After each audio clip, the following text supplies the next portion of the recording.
Hello, in front of me I've got Samsung Galaxy Tab S9 FE Plus. In this video I'll show you how to manage Google Wallet.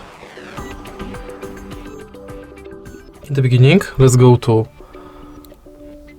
App Drawer and enter Wallet.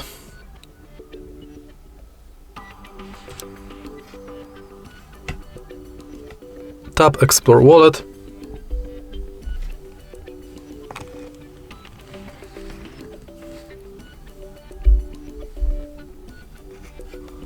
And as you can see from the homepage of this app, you can add payment cards to your Google account, check quick tips, and add new passes like loyalty, gift card, and transport pass.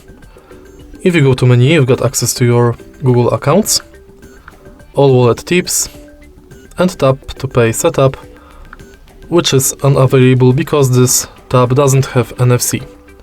Next, you can check full list of participating banks and manage your passwords in Password Manager.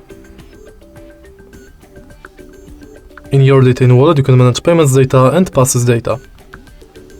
In wallet settings, you can manage payments profile, add passes from Gmail, enable or disable review purchases, updates about your passes, updates from wallet and Google Pay, and success animations. In the end, you can go to help and feedback. And that's basically it. If you find this video helpful, please leave a like, comment and subscribe.